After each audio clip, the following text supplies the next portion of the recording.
Dear students, आप सब जानते हैं कि यूपीएससी के एग्जाम में 2013 से मेंस में चेंज हुआ और तब से दो ऑप्शनल की जगह एक ऑप्शनल 500 नंबर का रखा गया है।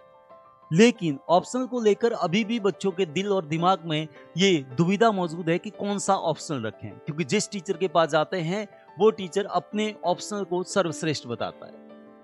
एक्चुअल में आपको ये ध्यान रखना है कि जब आप ऑप्शनल लें तो ऑप्शनल इजी होना चाहिए।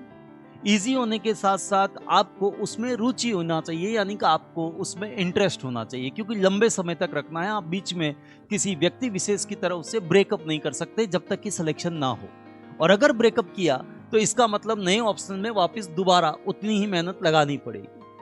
दूसरी बात, आपको वो ऑप्शनल चूज करना चाहिए जो सबसे बड़ी बात है जीएस में हेल्प करे, प्री और मेंस और इंटरव्यू के ऐसे सेगमेंट में हेल्प करे जहां पर आपको दूसरा ऑप्शन हेल्प करने में नाकाम रहता है, जैसे मैथ हो गया या एग्जाम्पल के तौर पर आपका हिंदी लिटरेचर हो गया। वो बहुत ज्यादा हेल्प नहीं कर पाता है जीएस में।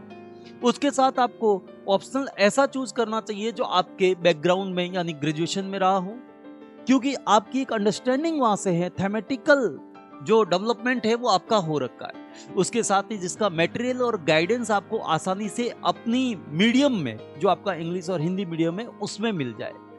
साथ में आप जिस स्टेट के हैं उस स्टेट पीसीएस में भी वो ऑप्शनल हेल्प करता हो।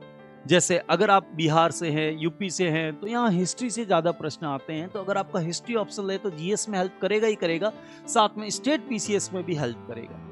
आपको इस बात का विशेष ध्यान रखना है कि दोस्तों के कहने पर किसी के बहकावे में आकर ऐसा ऑप्शनल नहीं लेना है, क्योंकि 500 नंबर की लड़ाई है और 500 नंबर आपके डूब जाए।